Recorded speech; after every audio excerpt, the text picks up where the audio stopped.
Assalamualaikum warahmatullahi wabarakatuh. Salam sejahtera untuk kita semua. Yang terhormat Bapak Halim Mahfud MSc selaku dosen pengampu mata kuliah pengendalian dan penjamin mutu. Pada kesempatan ini, saya akan mempresentasikan proposal penelitian saya yang berjudul Analisis Pengendalian Mutu Hasil Produk pada Konveksi Baju Depok dengan metode Six Sigma. Sebelum lanjut, izinkan saya untuk memperkenalkan diri terlebih dahulu. Perkenalkan, saya Syifa Mufida dengan NIM 21103120024 dari Prodi S1 Teknik Industri UPN Veteran Jakarta. Adapun pokok pembahasan dalam presentasi ini yaitu pendahuluan, tinjauan pustaka, dan metodologi penelitian. Tanpa berlama-lama, langsung saja kita masuk pada bagian pendahuluan. Dalam menyusun proposal ini, tentunya peneliti dilatar belakangi oleh berbagai hal. Dimulai dari pesatnya pemulihan ekonomi di Indonesia akibat situasi pandemi COVID-19 yang membaik. Nah, hal ini ditunjukkan dengan meningkatnya aktivitas serta mobilitas masyarakat, termasuk aktivitas di sektor industri. Nah, salah satunya itu adalah industri garmen atau konveksi. Industri garmen atau konveksi ini itu merupakan industri yang menghasilkan pakaian jadi seperti pakaian wanita, pria, anak-anak, pakaian olahraga, dan lain-lainnya. Nah, industri ini tuh terus berkembang meningkat untuk memenuhi kebutuhan masyarakat Indonesia. Nah, peningkatan serta perkembangan industri ini sesuai dengan laporan dari BPS, yaitu Badan Pusat Statistik, bahwa PDB produk bruto dari industri tekstil dan juga pakaian jadi itu naik menjadi 35,17 triliun rupiah pada kuartal 2 tahun 2022, di mana kenaikan ini itu meningkat sebesar 13,74% dari periode yang sama pada tahun sebelumnya, yaitu tahun 2021. Nah, peningkatan ini pada dasarnya itu menunjukkan dua hal. Yang pertama, menunjukkan bahwa industri garmen atau konveksi ini itu sudah pulih dari dampak pandemi COVID-19 di 2 tahun kebelakang. Nah, yang kedua, itu menunjukkan bahwa pasar persaingan di industri garmen dan konveksi ini menjadi lebih kompetitif, sehingga mendorong para pelaku usaha untuk menghasilkan produk yang lebih unggul dan tetap kompetitif tentunya. Nah, pada dasarnya kualitas dari produk yang dihasilkan oleh sebuah industri itu merupakan faktor yang penting dalam alur proses produksi, sehingga dibutuhkan pengendalian mutu atau kualitas. Nah, ini merupakan salah satu strategi yang digunakan untuk mencegah atau mengurangi terjadinya produk rusak atau cacat selama proses produksi. Nah, dalam hal pengendalian dan pendekatan mutu, itu terdapat alat ukur yang dapat digunakan untuk melakukan pengendalian mutu tersebut. Nah, ini merupakan metode Six Sigma. Nah, metode ini tuh nantinya akan bertindak sebagai kontrol atas proses produksi yang berfokus pada kepuasan pelanggan. Nah, semakin banyak tujuan Six Sigma yang tercapai, maka akan semakin baik kinerja sistem produksi dari sebuah perusahaan tersebut. Nah, atas dasar ini, peneliti mengambil judul Analisis Pengendalian Mutu Hasil Produk pada Konveksi Baju Depok dengan metode Six Sigma. Nah, selanjutnya peneliti juga membuat rumusan masalah, yaitu bagaimana pendefinisian masalah mutu hasil produk di konveksi baju Depok, lalu apa saja faktor-faktor yang menjadi penyebab kerusakan atas kecacatan pada hasil produk yang diproduksi konveksi baju Depok, dan yang terakhir, bagaimana pengendalian mutu produk menggunakan metode Six Sigma di konveksi baju Depok.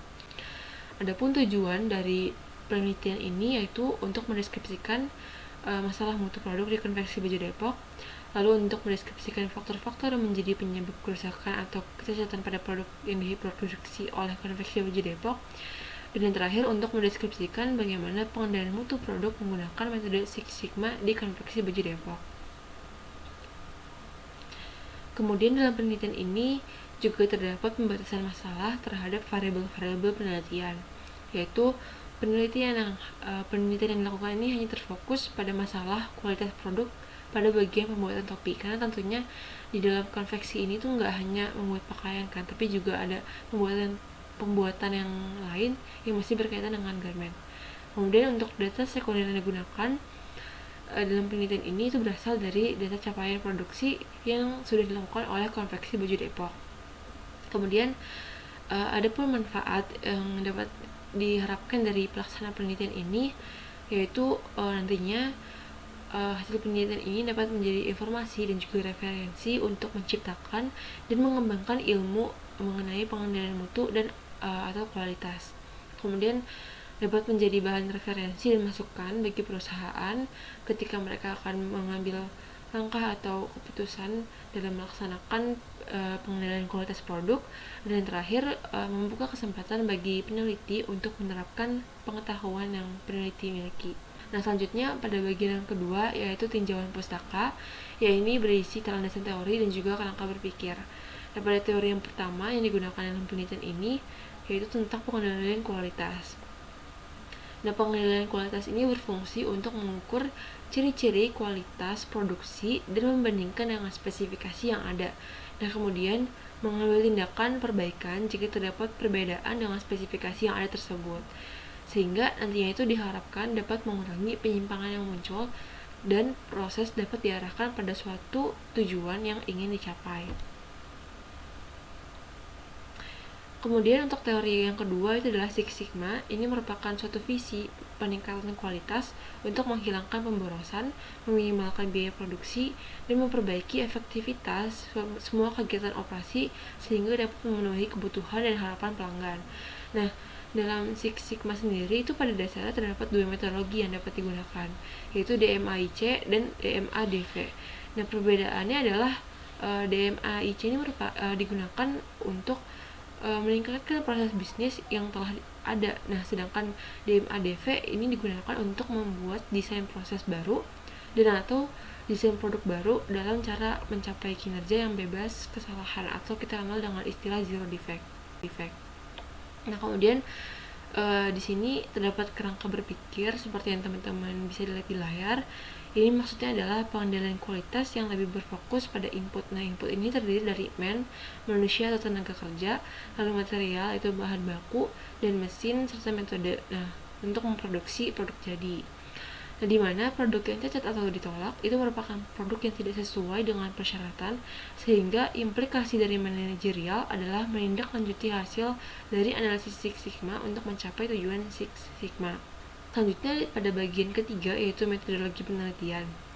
Di sini pertama ada jenis penelitian. Nah, jenis penelitian ini itu merupakan analisis deskriptif dengan teknik penelitian yang digunakan adalah statistika kuantitatif, yaitu menggunakan metode Six Sigma dengan sumber data primer dan juga sekunder. Kemudian untuk penelitian ini dilaksanakan di konveksi baju Depok yang berkolokasi di Kompleks Cinere Parkview, Grogol 5, Depok. Nah, adapun populasi dan sampel yang digunakan dalam penelitian ini adalah jumlah produk berupa topi dalam kegiatan produksi yang dilakukan pada periode tertentu yang sudah ditentukan. Nah, untuk metode pengumpulan datanya yaitu dilakukan dengan observasi dan wawancara langsung serta menggunakan data sekunder. Kemudian untuk metode analisis data yang akan digunakan dalam penelitian ini adalah metode DMAIC seperti yang sudah disebutkan sebelumnya, yaitu D adalah divide, M itu adalah measure, A itu adalah analyze, I adalah improve, dan C adalah control.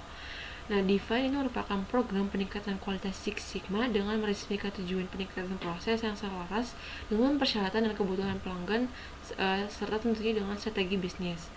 Kemudian untuk measure ini merupakan program peningkatan kualitas Six Sigma dengan mengukur kinerja proses saat ini kemudian dibandingkan dengan tujuan yang sudah ditetapkan.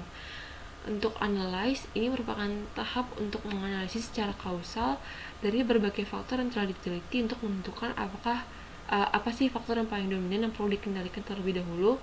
Lalu untuk improve ini merupakan langkah penerapan suatu rencana tindakan untuk melaksanakan peningkatan kualitas Six Sigma. Kemudian untuk kontrol ini merupakan bagian pendokumentasian dan penyebarluasan hasil-hasil dari peningkatan kualitas. Nah, kemudian untuk praktek-praktek terbaik yang sukses dalam meningkatkan proses itu juga dapat distandarisasikan dan disebarluaskan. Baik, mungkin hanya itu yang dapat saya paparkan. Mohon maaf apabila terdapat salah kata. Akhir kata saya ucapkan terima kasih. Wassalamualaikum warahmatullahi wabarakatuh.